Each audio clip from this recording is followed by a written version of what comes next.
আপনি পুজো আচার দিনে এমন ঘুমোয় থাকবেন না, শখ করে তাহলে খুব কষ্ট পাবে। চলুন মণ্ডপে চলুন।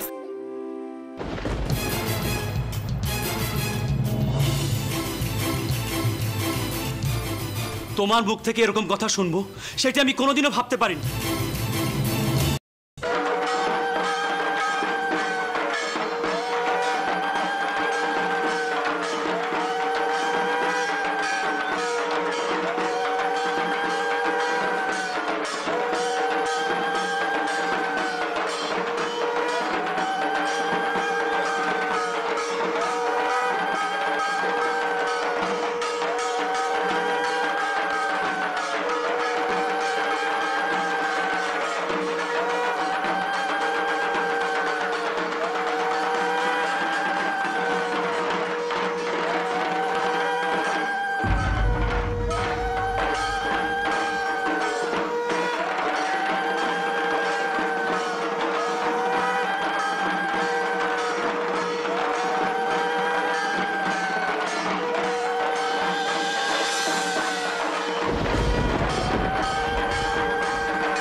ভাই, আমি শাস্ত্রী মশাইকে সঙ্গে করে নিয়ে এসেছি। আমি জানি উনি তোমার সঙ্গে বন্ধুত্বপূর্ণ আচরণ করেননি, কিন্তু পুজোর দিনে তো অতি বড় শত্রুও পাশাপাশি দাঁড়িয়ে অঞ্জলি দেয়। তুমি যাও, গিয়ে ওনার পায়ের ধুলো নাও, সমস্ত শত্রুতা মিটে যাবে। আর আমি যদি এই শত্রুতা না মেটাতে চাই,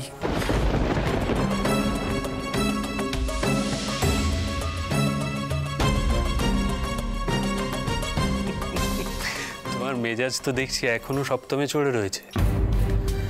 দেখো ভাই, আমরা ব্যবসা করি, তোমার বা আমার কারোরই সরাসরি ধর্মের সঙ্গে হয়তো কোনো সম্পর্ক নেই, কিন্তু ব্যবসার জন্য তো সবকিছুই মানিয়ে নিতে হয়, তাই না?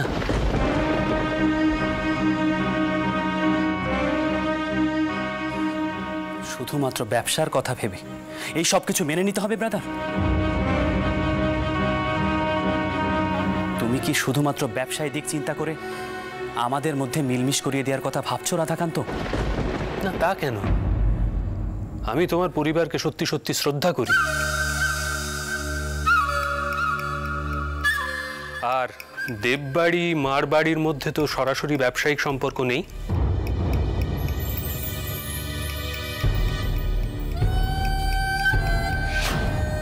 দেখো ভাই, বন্ধু হিসেবে আমি তোমাকে একটা কথাই বলতে চাই, প্রয়োজনে অপ্রয়োজনে এদের আমাদের মতো ব্যবসায়ীদের দরকার পড়ে।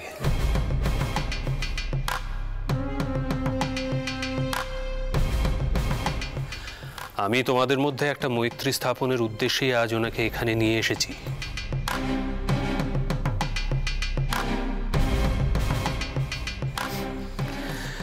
হ্যাঁ, কাল আমিও হয়তো কিছু বক্রোক্তি করেছি, যা করা আমার উচিত হয়নি, কিন্তু তোমার আমার মধ্যে কোনো মনোমালিন্য হোক তা আমি চাই না।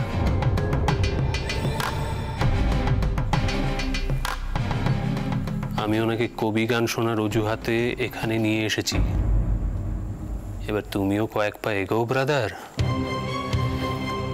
এতে সবারই মঙ্গল হবে।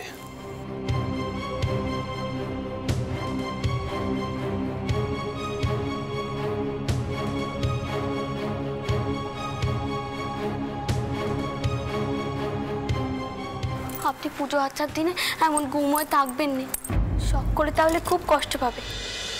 বেশ, তুমি যখন বলছো তখন।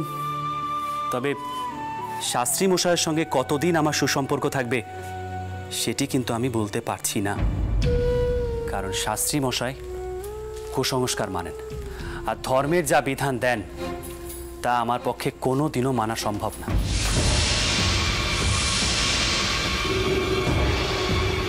তাই পরবর্তীকালে হয়তো শাস্ত্রী মশাইয়ের সঙ্গে আবারও আমার সংঘাত বাঁধবে।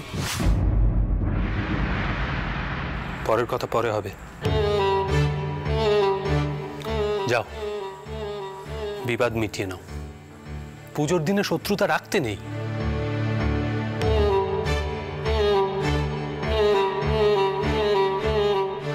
চলো।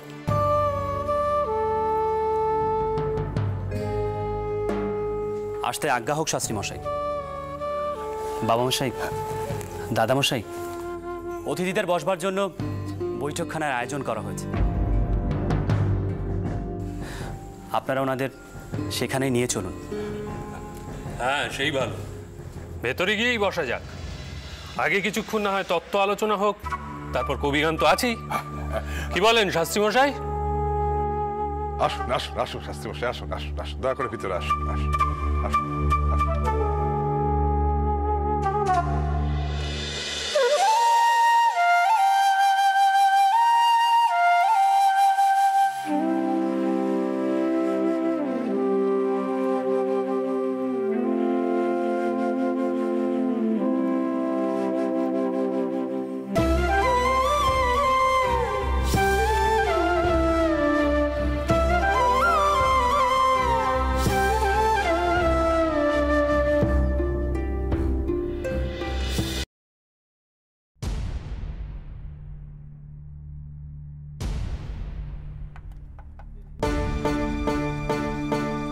সামান্য কিছু গ্রহণ করলে বাধিত হব।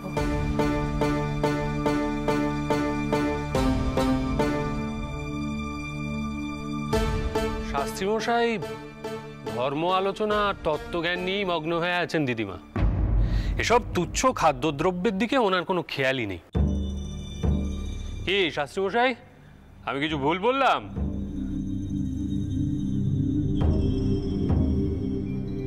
তুমি রাজা নবকৃষ্ণদেব বাহাদুরের সুযোগ্য পৌত্র।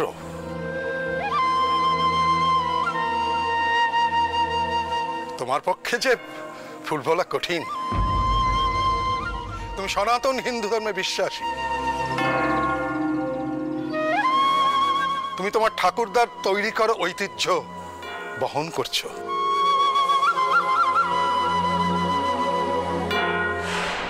কোনো কালা পাহাড় এসে তোমার এই বিশ্বাসের ভিত্তি টলাতে পারেনি।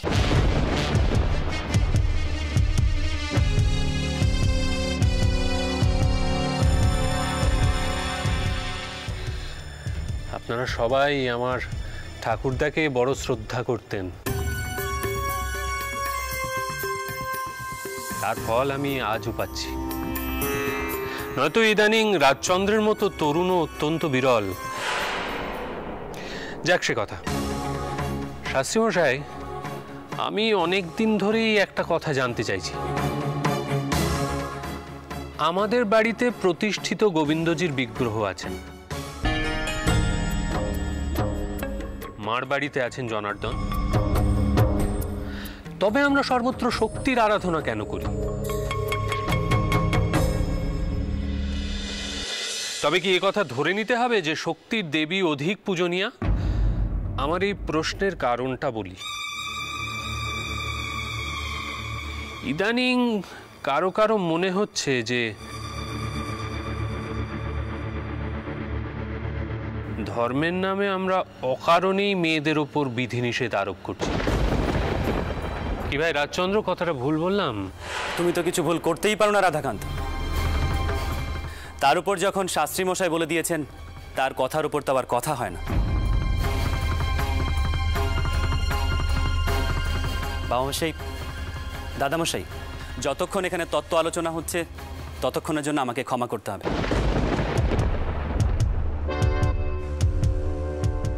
বাড়িতে কবিগানের আসর বসবে, অনেক সম্মানীয় অতিথি আসবেন। এখনো সব প্রস্তুতি বাকি, তাই আমাকে সেখানে যেতে হবে তদারকি করার জন্য, যাতে কোনো ত্রুটি বিচ্যুতি না থাকে। সুতরাং এই তত্ত্ব আলোচনা থেকে আমাকে এখনই রেহাই নিতেই হচ্ছে। আমাকে ক্ষমা করবেন।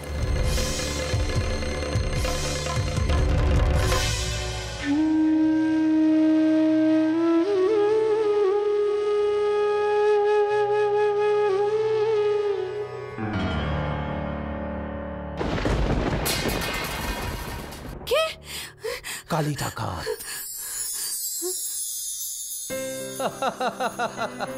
আপনি কেমন ছেলে মানুষ এটা না করলেন বলুন তো? পিদিমখানা পড়ে গেল, আপনার কি কোনো কাণ্ডি জ্ঞান নেই? কেউ যদি দেখে ফেলতো এখন কি হতো বলুন তো? কি হতো? সবাই তোমাকে বেহায়া বলতো,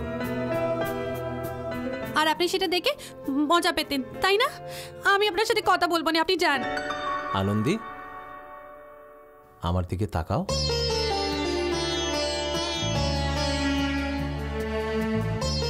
আমার কথা শোনো। কি করছেন কি? কেউ দেখে ফেলবে, ছাড়ুন। আপনি যান এখন এখান থেকে। আনন্দী, ছেড়ে দেব তোমায়? বেশ, আমি তবে চলে যাচ্ছি। কিন্তু আনন্দী, আমি যেদিন থাকবো না সেদিন এই দিনটির জন্য আফসোস করবে, এই দিনের কথা মনে পড়বে। না না, এমন পুজো আচার দিনে কথা মুখেও আনবেন না। আপনার আপনার যা ইচ্ছে আপনি তাই করুন, তাই করুন। শুধু এমন পুজো আচার দিনে মায়ের সামনে আপনার চলে যাওয়ার কথা বলবেন না। আমি আপনার পায়ে পড়ি। কি করছো? কাঁদছো কেন? আরে বাবা, এতে কাঁদার কি হলো? আপনি না থাকলে আমার আমার কি হবে? আমি যে ভাবতেও পারি নে আপনি থাকবেন নে। আরে বাবা, রসিকতাও বোঝে না। আমি তো নেহাত কথার কথা বলেছি। আনন্দী, আমি কি বাকসিদ্ধ যে আমি যা বলবো তাই ফলে যাবে? কেঁদো না আনন্দী।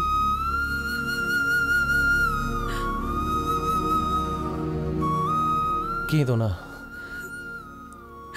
চুপ করো, চুপ করো আনন্দী।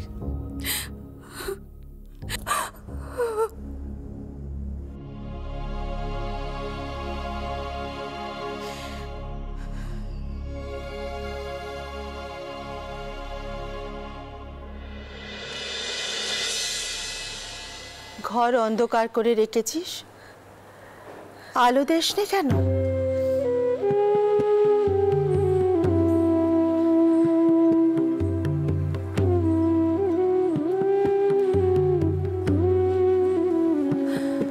আরতির সময় হয়েছে, যাবি নে? কত আর কাঁদবি লো? চোখের জলে সমুদ্র হলেও যে গেছে সে তো আর ফিরবে না। মন খারাপই সার হবে। ভুলতে চাইলেও যে তাকে ভুলতে পারছি না ফুল ঠাকুমা। তিনি যে আমার সবটা জুড়ে ছিলেন, আমার বোন প্রাণ, সবটা জুড়ে তিনি এখনো আছেন। আজ এই আনন্দের দিনে তাকে যে বড্ড মনে পড়ছে ফুল ঠাকুমা, বড্ড মনে পড়ছে। আমি যে কিছুতেই ভুলতে পারছি না। আমায় বলতে পারবেন ভগবান আমায় এত বড় শাস্তি কেন দিলেন? আমি কি পাপ করেছিলাম ফুল ঠাকুমা? আমি কি পাপ করেছিলাম যে সারা জীবন আমাকে এইভাবে কাটাতে হবে? কাঁদিস নে, কাঁদিস নে মা, কাঁদিস নে। জানিস তো তোর দামশাই যে বছরে চলে গিয়েছিলেন, সে বছর ছোট করে পুজো হয়েছিল বাড়িতে। মা দুর্গাকে জিজ্ঞেস করেছিল, মা কেন এমন শাস্তি দিলে তুমি? পরে বুঝেছিল বিধির বিধান খণ্ডাবো কি করে।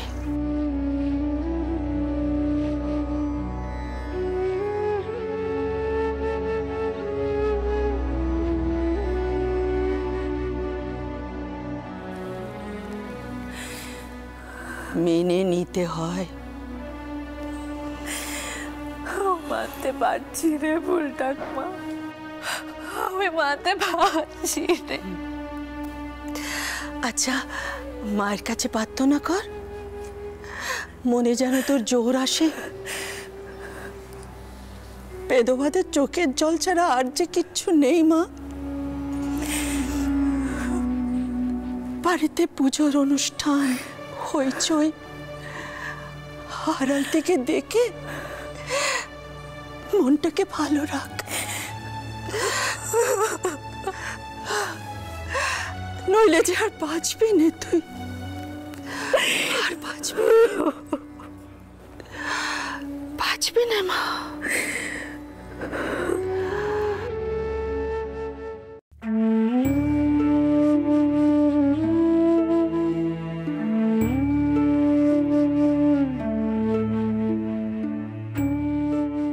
এই তো আপনি, আপনাকেই তো খুঁজছিল। তখন প্রদীপের তাপ খানা নেননি না, ভেতরে চলে গেলেন তো। নিন, আমি ঠাকুরের কাছে প্রার্থনা করি আপনি যেন সুস্থ থাকেন, নিরোগ হন।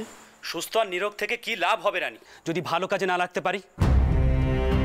রাস্তাঘাটে কুকুর শিয়ালের মতন পড়ে থাকা, তারপর একদিন মরে যাওয়া, কেউ মনে রাখবে না রানী। এসব আপনি কি বলছেন? আমার তো মাথাতেই ঢুকছে না। বলছি, মানুষ হিসাবে যখন জন্মেছি তখন সমাজের জন্য, মানুষের জন্য কিছু করে যাওয়াটাই হলো মানুষ হিসাবে কর্তব্য। তা মানুষের উপকার করুন না, বাবা বলতেন সব সময় মানুষের ভালো চাইবি। সেজন্যই তো বলছি রানী, তোমাকে জীবনে অনেক বড় হতে হবে। তোমার ভেতরে যা যা সম্ভাবনা আছে সব আমি ফুটিয়ে তুলব। তোমার চারপাশে আমি কোনো বিধি নিষেধের বেড়া থাকতে দেব না। আপনার হঠাৎ কি হলো? পথের মাঝে দাঁড়িয়ে আপনি এমন কথা কইছেন, সরুন দেখি। কেউ দেখে ফেলবে যে আমরা পেকাশে দাঁড়িয়ে কথা কইছি, তখন আবার আমাকে নিন্দে করবে। রানী, আমি তোমার আর নিন্দে হতে দেব না। আমি অনেক দেখেছি, অনেক সহ্য করেছি, কিন্তু আর নয়। আজ পুজোর দিনে আমি সংকল্প করলাম, তোমার নিন্দে হয় এমন কোনো কিছুই আমি বরদাস্ত করব না। রানী, আমি চাই তুমি অনেক বড় হও, অনেক বড়, আমার চেয়েও বড়। ছি ছি, এমন কথা কইবেন না। আমি সামান্য মেয়ে মানুষ, আপনার থেকে বড় হতে পারবো না। আমি আপনার থেকে বড় হতে চাই না। আপনি আমাকে আপনার পায়ে ঠাঁই দিয়েছেন, এই আমার অনেক ভাগ্যি।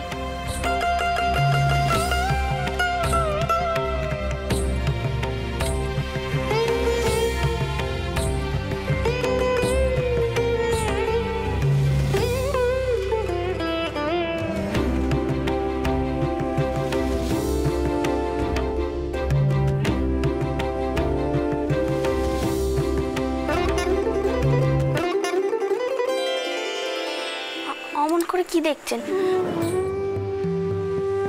সরুন দেখি। কখন থেকে এখানে দাঁড়িয়ে রয়েছি, পৃথিবী যেতে হবে না? রানী, শিব আর শিবানী যেমন একে অপরের পরিপূরক, যেমন লক্ষ্মীনারায়ণ, ঠিক তেমনি তুমি আর আমি একে অপরের পরিপূরক হয়ে উঠব। একজন আর একজনকে ছাড়া এক মুহূর্তের জন্য চলব না। দুজন দুজনকে পরিপূর্ণ করে তুলব। এসো রানী, আজ আমাদের প্রথম পুজোয় আমরা সংকল্প করি। এসো। তুমি রাজি তো? বলো রাজি?